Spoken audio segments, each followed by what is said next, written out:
of all the sports teams that exist, certain countries have a big one or two, but we're proud to say our podcast is about the biggest team in the entire world. And the only thing else I got to say is, how about them Cowboys? Yeah! This is the World's Team Podcast. All about the world's team, the Dallas Cowboys, baby. We're here to redefine what it means to be a fan of the gridiron game. It's not just America's team anymore. Nope.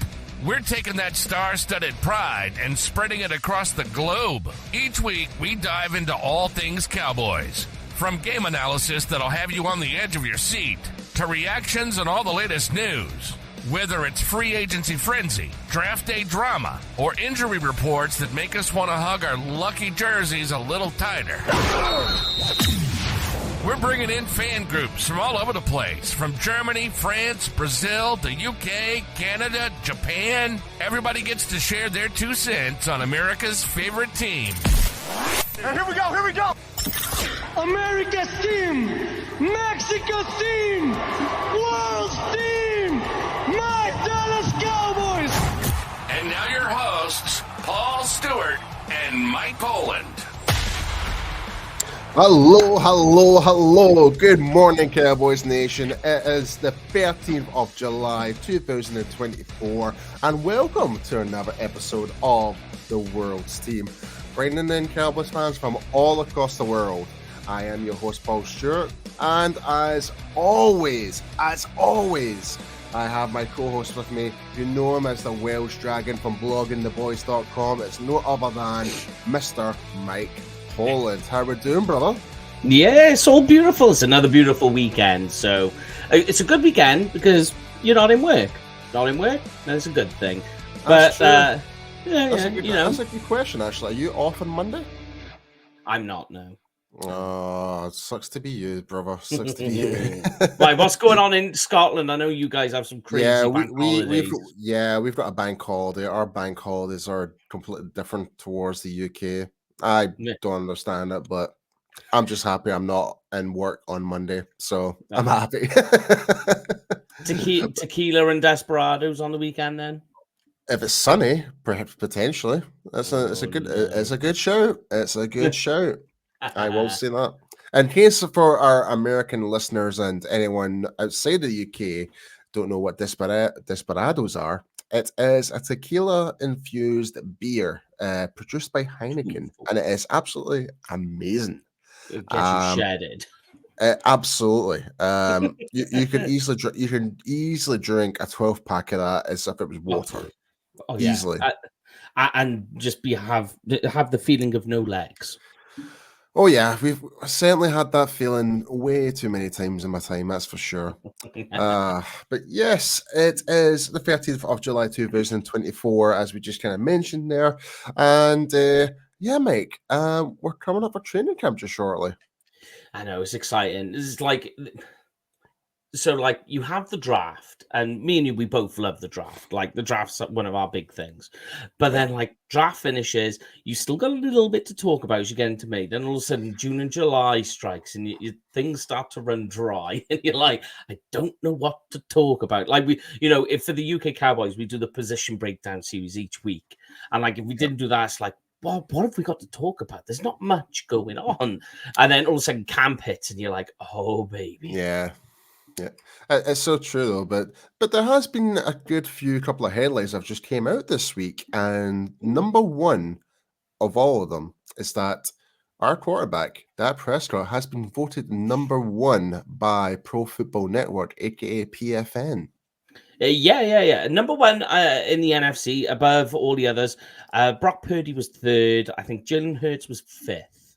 That sounds. I'm not to sound biased, but that sounds very accurate.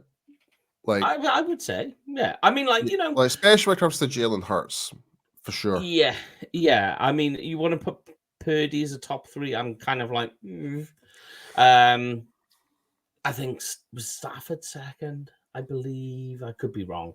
Or Goff maybe, but you know, it was fair. When you read it, you were kind of like, okay.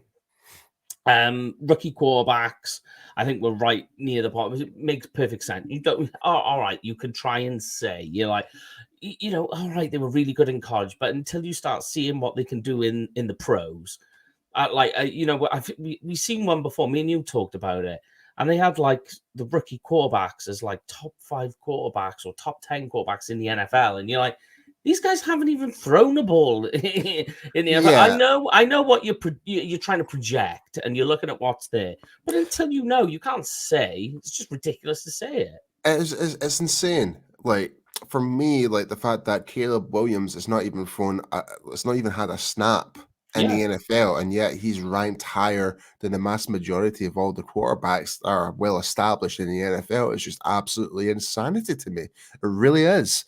yeah, Like, can you imagine going back a couple of years back, right? And then I always use this quarterback as a reference. It's Josh Rosen, right? yeah, Like, yeah, like the guy was like a top 10 quarterback drafted by Arizona Cardinals, right? And like, yeah, there was upside potential that he could be a good player, but the fact that he went from there and he went all the way crashing down, and he's no longer in the league anymore. Like, and yeah. you do tend to see that with quite a lot of these first round draft picks. If that's one thing I've stated for many years, that the draft is like the lottery when it comes to, especially when it comes to quarterbacks. You're never ever guaranteed to get your future quarterback for your franchise in the first round. I mean, there's been quarterbacks that have been picked up in the second, the third, the fourth, the fifth round, and have been well established. For example, Russell Wilson, who won the Super Bowl with Seattle. He's still in the league. Obviously went to Denver, now he's with Pittsburgh. You're seeing undrafted quarterbacks like the great Tony Romo. You've seen it with Dak Prescott, fourth round quarterback. It just Mm. shows that doesn't, and or even Brock Purdy, Mr. Irrelevant. He's now the start for San Francisco. He's been in the Super Bowl. You know Yeah. what I mean? So, and it just really does come to show. It's like having, like, being a first round draft pick for a quarterback.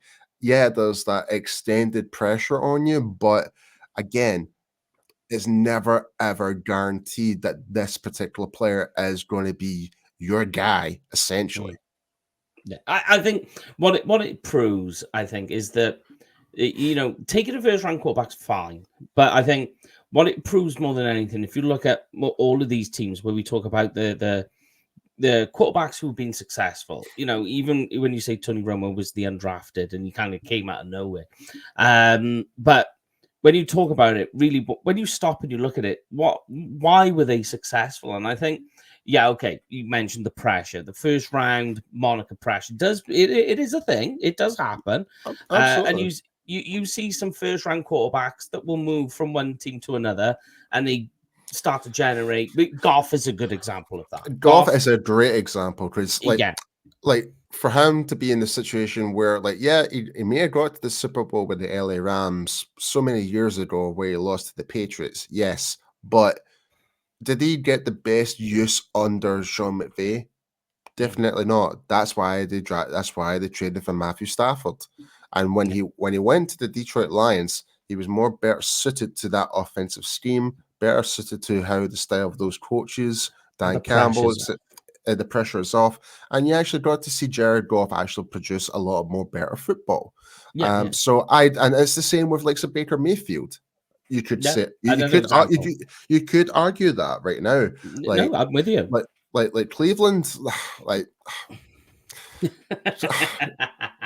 Yeah, I'm yeah. trying to be Okay, I'm trying to be nice. I'm trying to be just nice, but leave it with the exhale. I think the exhale said it better than anything. yeah, like I don't think it really matters who you draft or who you bring in for the Cleveland Browns. It's still going to be the same case scenario.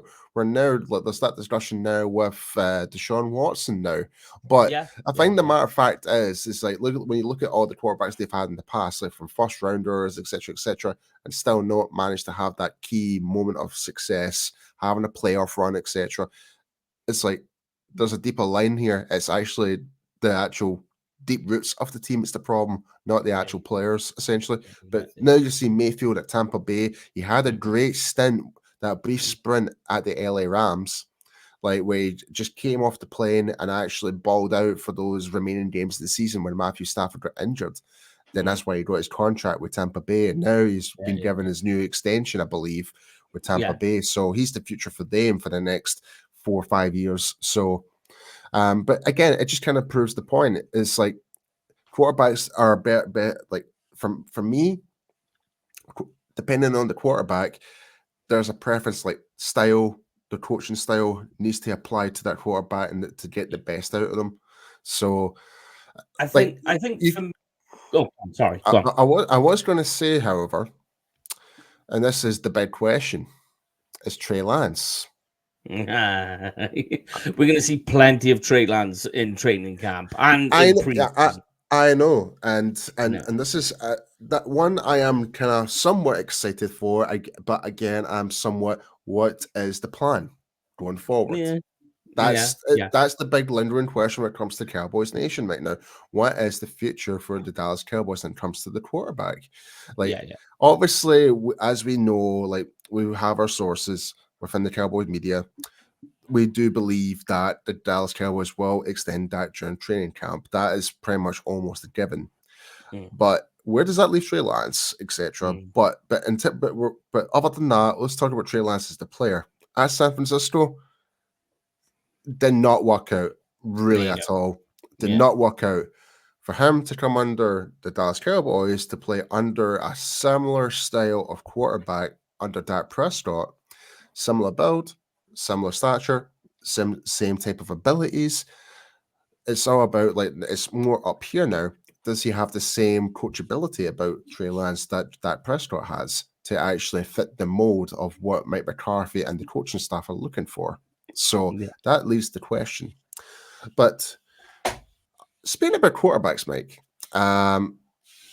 when it comes to the Dallas Cowboys and quarterbacks, it's been 20 years since the Dallas Cowboys have had a losing season with a healthy quarterback. We've seen that pop up this week. It was just a stat that came up, and they're saying that when we've had a healthy quarterback start in week 1, there hasn't been a losing season in the last 20 years, which is good. I mean, so that gives us confidence. The question is, though, is this a team, when you look at some of the pieces where there's giant question marks, offensive line, defensive line, running back, what's going on with CeeDee Lamb, how's Trayvon Diggs going to look when he comes back? All these questions, you wonder, you're like, okay, positivity, we're going optimism, let's go with them all. But what if this is the season where that mold is broken? Yeah, absolutely. I mean, I just hope now that we've just kind of made sure we just do not jinx it. Knowing our luck, that's something always tends to happen, whether it's a defensive player or whoever, and that something is like. And that's the thing about training camp. And this is where we're going to move on to the next section. But before we do that, we'll bring in our sponsor, which is Cowboys Experience. The World's Team Podcast is brought to you by Cowboys Experience. The ultimate Cowboys experience with stadium tours, meet and greets, tailgating, game tickets, and much more. For more information, please go to www.cowboysexperience.com. Yes, be sure to go to www.cowboysexperience.com. Be sure to get in touch with the guys and use the promo code WorldsTeam2024 to receive discount on the upcoming packages for the 2024 Dallas Cowboys season. But yes, moving on to training camp though, Mike. So training camp is now nearing closer. We have kind of slightly touched the subject. I know. I'm so freaking excited right now. I'm really looking forward to the one-on-ones with O-line versus D-line. That is my, when I played football, that's the thing I love the most. not so much Oklahoma drills, but when it's Yeah, I just was going to say the Oklahoma drill. no, it wasn't just that. But when you're going on 7-on-7 or 11-on-11, you have to really like scout work. I wasn't really a big like I was a big fan of in terms of it gives you an idea of what you're anticipating for the next game, but just the idea of you and your teammates just basically going at it every single training session. I loved it. I loved the grind. I loved the battles that. It was just fun, but when it comes to this training camp and being a bit like position groups, who do you feel most confident about, and which ones are you most nervous about? All right, confidence. And talking of jinxing, we're not allowed to use. If you remember, there was the confidence is high. Off American Pie, we always used to say Steve that. Stifler, yes, confidence is high, and then we had to stop doing it because we kept. Was it Stifler said that? I can't remember. It's the ginger kid, isn't it? Don't say that. I'm Sherman. Sherman. Yes. Oh my god! You can't say that, Mike. You can't. Say yeah, you're all right. You're fine. He's got ginger hair. He's got a soul. Remember. All right, the Milky Bar Kid guy. Oh god. We're not talking me and myself and Ivan here now. God almighty. Yeah. Sorry, ladies and gentlemen. We're throwing a lot of pop culture movie comedy here into the show now. Oh, God. Anyway, just to pull the veil back on what we're on about. Yes. A couple of years ago, we used to say on one of the shows when we thought we were going to win, we'd be like, confidence is high. I mean, a little thing of it cut out of confidence is high. And then the Cowboys went on this run of losing players. Dak got injured, and we were like, right, we've got to stop doing this now. We're jinxing ourselves. So that's where that comes from. Yeah, we almost brought it back because of the Eagles' downfall. Yeah, I think it was Graham who was like, no, don't do it. And I was like, yeah, okay, good point. But in terms of confidence is high going into training camp, it has to be the safety position, and I think as well tight end position. Tight end strong in both senses. Mostly in terms of tight end, it's because we've got tight ends who were injured last year coming back. We're gonna see what Peyton Wilson is. What's Luke Schoonmaker going to be like in his Peyton Wilson? Peyton Hendershot. Sorry, woo. My goodness, Mike. I know, all over the shop. Too many names floating around.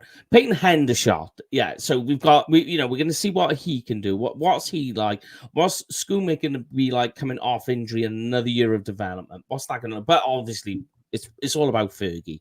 I think he's going to be a top 3 tight end with the way things are going at the moment. The safety position, mostly that's down to depth. And when you look at Malik Hooker and Donovan Wilson together as a tandem, wildly effective. I would like to say wide receiver position because of Brandon Cooks with a year in. What's Talbot going to be like? And then there's this battle that's going on with all these guys a little bit further down the roster that are really fighting for that wide receiver 4/3/5 position, which I think when you create a lot of competition there, that's when you get the best out of them. The only trouble with the wide receiver position is it's kind of in purgatory at the moment because we just don't know what's going on with CeeDee Lamb. Obviously, we know he's going to be with the Cowboys this year, and it's more of a case of not like if the Cowboys will give him a new contract. It's more of a case of when. But CeeDee Lamb is just such a special player, and the offense runs so much through him. That's what makes him what it is. And obviously then, if you want to if you want to go with like key position groups, I'm going to say offensive guard, not the offensive line as a whole, but guard. When you think, if we're talking guard, we're talking Smith and Martin, those pair together, that there's confidence there. But I don't know if you've got any other different groups, you could say cornerback, maybe. I wouldn't. So I'm not going to use the word confident at all, or less confident. In terms of excitement, I'm going to swing the question a little bit here. I like it. The thing that I'm actually really excited for is to see how our defensive line as a whole is going to run under the new scheme of Mike Zimmer. I like that. I want to see how we're going to utilize Massey Smith more in a certain way, and we'll get to see like sort of rookie Marshawn Leland, and get to see like some Micah Parsons, what he is looking to do under Mike Zimmer. So that to me brings me a bit more excitement to see where's the chess pieces going to fit? Like, well, sorry, not chess pieces. How are we going to fix the jigsaw essentially? Yeah. To make it complete. So that I'm excited for, and obviously, again, already kind of touched on it as the offensive line. So I'm really excited about that. And again, like I'm actually quite interested to see the competition between Brock Hoffman and Cooper Beebe for the starting role, essentially. Obviously, as of right now, Brock Hoffman is like ahead in terms of the depth chart, but does not mean to say that Cooper Beebe can easily come up and actually take that spot, because we love Cooper Beebe here. We really do. Like when we picked him up in that NFL draft, I think both me and you were super buzzing when it comes to that. So there is a bit of a high expectation from Beebe when he does get his start, his opportunity for sure. But looking at the offensive line as well, you've got a rookie Tyler Guyton. I'm really excited to see how he's going to transfer from the right side of the offensive line to the left-hand side of the offensive line. Even though he's stated time and time over saying he prefers playing on the left, he feels that's more of a strong point. I'm excited. The thing I won't say excited, apprehensive about. Thank you, Mike. Yeah, it's actually the running back position. If I'm being I'm honest. exactly the same. Yeah, because even though we brought Ezekiel Elliott back, which is great, it's going to give that extra layer of protection for Dak Prescott when it comes to the pass protection. And I've always said that Ezekiel Elliott is one of the best pass protecting last line of defenses. In terms of your as a running back in the NFL. The amount of times that Ezekiel Elliott has actually protected Dak from getting absolutely clobbered from likes of JJ Watt and etc., all these like big name like defensive edge rushers across the league since 2016 is ridiculous. So I'm a wee bit but I'm more apprehensive how we're going to utilize the run game. Are we going to be like, and this is going to be the tell, it's going to be linked with how our offensive line are going to evolve. Are we going to get back to that smash mouth football, like offensive line creating those gaps, especially in the inside run? And this is what you're talking about when it comes to like Zach Martin and Tyler Smith, the inside guys. And is like Brock Hoffman the man to do the job, or is Cooper Beebe going to be the man to do the job? So a lot of focus is going to be on there to see, can these guys actually create the room and the lanes for the likes of Zeke, Rico Dowdle, Deuce Vaughn, or even Royce Freeman, which is, let's be honest, is very unlikely. But who knows? And if it can happen in training camp. So there's a lot of question marks to be there, a lot of things to be excited for, but it's just going to be, it's all part of the process. You're going to see players go up and down in terms of how coaches see them and stuff like that. You're going to see some standout moments from rookies. You're going to see veterans, like, do they still have it in the gas tank? There's going to be all these questions are going to be thrown about when it comes to training camp, and that's what it's here for. Yeah, I think what the tell is going to be, I think, is going to be looking at who's running with the firsts, watching snap counts, who's taking a lot of snaps, and who's doing the most. I think that's going to be telling in sort of how they're going to be pushing this thing. Like, unfortunately, I think the first week so when we played the Cleveland Browns week 1, I think that's going to be a bad game to judge the running back by committee on, only because I agree. Yeah. I think you're going to see like some disjointed snap counts because Zeke's going to be on a little bit more because you've got 2 rookie offensive linemen. Whether it's, you got Guyton, he's starting. The other guy, whether it's Hoffman or it's Beebe, that, let's call Brock Hoffman what he is. If he does start the season, this is his first year, so that's his rookie season. I know his rookie season. Essentially. Yeah. And kudos to Brock Hoffman, who was on the Cowboys Up podcast the other week there. Like, he made a really interesting discussion about he likes to trash talk. And I have to admit, that's the type of thing I would love to see offensive linemen do, is actually get Yeah, into the attitude. defense. It's the attitude. Mm. I'm all there for that. Mhm. So, like, and we obviously with last year, Brock Hoffman and Sam Williams got into a bit of a tuffle.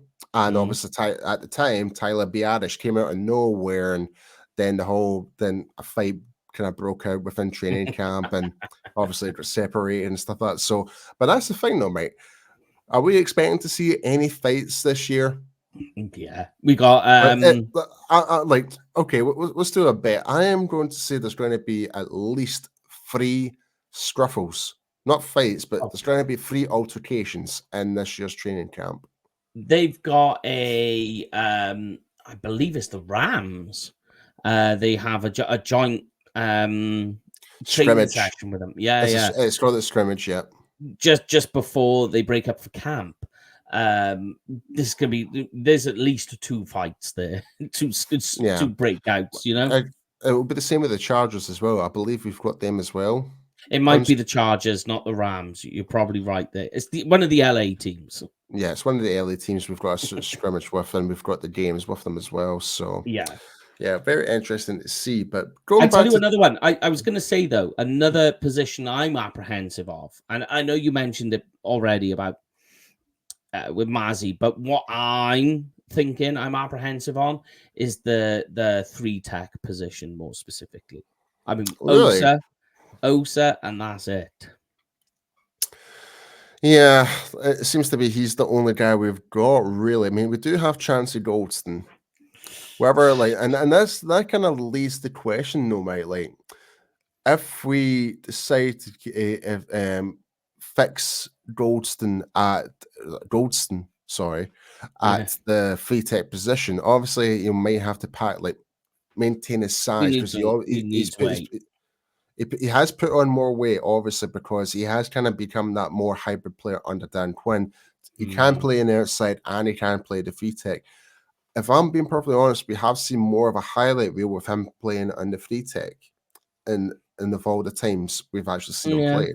Yeah. So I think the chance is there, but it's really up to Chancey to really step it up, to really say, right, I deserve to be part of this team, but then again, he's not really got much competition chasing after him beyond Osa. So that's the problem. That's the problem. Because we've got likes of Carl Davis, Justin Rogers, but to me, Justin Rogers is another 1 tech or a 0. Yeah. So Justin Rogers is Mazzy's replacement, and Mazzy is Hankins' replacement. Yeah, exactly. And then you've got Denzel Daxon. Like, I don't know if all these guys are going to make it, but we're definitely going to keep at least 4 of those guys. Daxon will get onto the practice squad, and because he's under the IPP rules, he becomes a freebie. Mm-hmm. Yeah, he's a freebie essentially. But then again, there is going to be other players that will just come out of nowhere, just in the edge of training camp. There is that, like, ones that haven't been accounted for. I mean, I'm just looking up the depth chart right now on ESPN.com right now. The other thing I think you got to watch for is, and I think this will definitely happen, is maybe after the first or perhaps the second preseason game, the Cowboys will look at that defensive line. They will look at the defensive tackle position, and I think they'll go into the free agency or look at players that have been dropped from other teams. Yeah. I think that will be a potential look for sure, depending how effective depending how Mazzy is, depending how Justin Rogers kind of steps up to be that backup role, depends how Goldston is behind Osa. It really depends how we see that. But then again, we could be all entirely wrong here, mate. Mike Zimmer might actually have a different point of view, because then again, he's the guy who's actually on the field, and we're the ones that just kind of overseeing it from watching footage of it.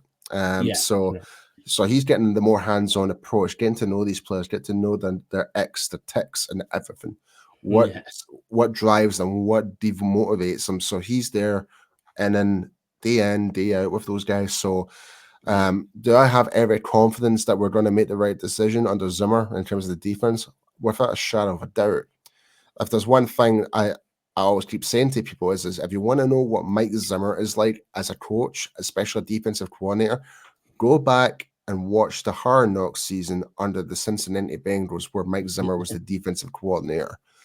Like, this is the type of thing that the Dallas Cowboys needs as of right now in terms of our defense, that no BS attitude. A shouter. A shouter. Tell you straight away to get your head out of your backside and get on with it. Like, there's no cradling saying, "Oh yeah, you're going to get in the next play." Don't, like, there's no softball in here. There's no like patting in the back, anything. It's tough love is what we're getting. That's the best way to describe it. You're going to get tough love from Mike Zimmer, and I am all here for that. Definitely. Yeah. When it comes to defensive players, that you've got to have that, because they do get tired, they get run down, and they're getting beaten up over there. Have a guy screaming in your face, gets you fired up. Yeah. Speaking of where we're still in the discussion of train camp and talking about positions and stuff like that, Marquise Bell, there is a lot of debate as of right now. Just from the general consensus, is obviously he had to fill in to play linebacker last year, but he is a safety. But the question is, with the safety being very deep right now and the linebacker being so thin, where do we situate ourselves with Marquise Bell? Yeah, that is a tricky one. I mean, like, the thing is you're going to have your two safeties out there on the regular in the Zimmer system. Yeah. So I think more than anything, the answer to that question is that you've already mentioned, the most important part of where Bell plays is literally down to Zimmer. And Zimmer needs to be creative here, because we know Bell is a good player. We've seen it now. We knew before he was playing last season and filling in for LV, he was a good player. We were excited about the Cowboys picking up. But it's down to Zimmer to find ways to get him on the field, to find ways to give him a defined role of whatever that is, whether it's the J-Ron Curse role, perhaps. Don't know. I don't think that's going to be the case anymore, because like Curse was pretty much that type of hybrid.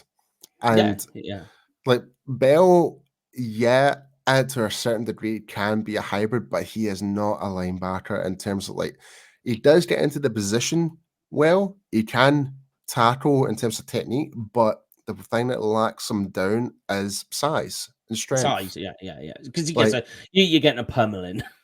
Yeah, like, especially if you're trying to stop the run, essentially. If you're in the linebacker, and especially, like, I can't imagine Bell being that blitz linebacker, for example, him going up against, trying to squeeze into an A gap or B gap of the offensive line when it comes to a blitz. I just do not see that happening. So for me, having like a Bell back in the safety position, because we've got Hooker, we've got Donovan Wilson. There is the question of Israel McQuamu, though.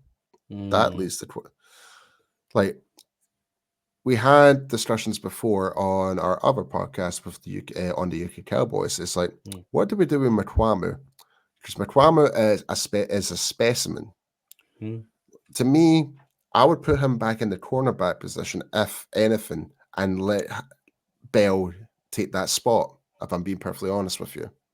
Yeah. I mean, you've got two good safeties as backups. You've got Bell and Juanye Thomas, so they're both kind of competing. I think Bell is kind of ahead here, because of what he did last year. But you're right, because you've still got Izzy there. Izzy hasn't really come to fruition. He hasn't shone. He's had moments, where they kind of, like, at the end of. Not last season before, gave him a few snaps of cornerback, and it looked okay. It was sketchy at times, but you're like, all right. So it can work, especially when you think Nahshon Wright is also on deck. So you're looking at the Zimmer system. How does Nahshon Wright fit? And you kind of like squint really hard and still struggle to see how it works. So what if Israel Mukwamu is the guy that can take the Nation Wright cornerback role or position in that depth chart. There's the moves that you can make there. It just leads a lot of questions, and we will find that out during training camp without a shadow of a doubt. But yes, folks, that is the end of this week's episode of the World's Team. Be sure to check us out next week, as we will be back. And but before we do go, please follow us on social media. You can follow us at the World's Team on YouTube, Spotify, Apple Music, X, Instagram, all the above. But before we do go, Mike, please tell us where everyone can find you.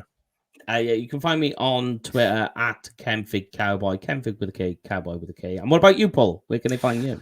Yes, guys, you can find me at I am P-Stew on Instagram and X. But yes, that is it for this week's show, folks. We will be back next week, and we'll be covering more of the training camp shenanigans, all the latest news, and hopefully soon we can get some more special guests, try and bring some of the fan bases from all across the world, from Germany, some of the guys from France, more guys from try and bring guys from Canada, like you name it. So we're gonna try and bring all the fan groups onto the show at some point. So stay tuned. But yeah, like we say here on this show of the World's Team, it's not just America's team, it's the World's Team. See you next week. You've been listening to the World's Team Podcast. There's no other team like it in the world.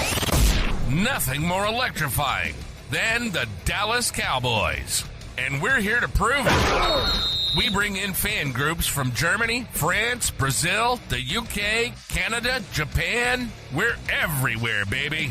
We hope you've enjoyed the show. If you did, make sure to like, rate, and review. We'll be back soon. But in the meantime, find us on Instagram at the.worlds.team. On Twitter at _worlds_team. And on YouTube at the World's Team. How about them Cowboys? And the only thing else I got to say is, how about them Cowboys?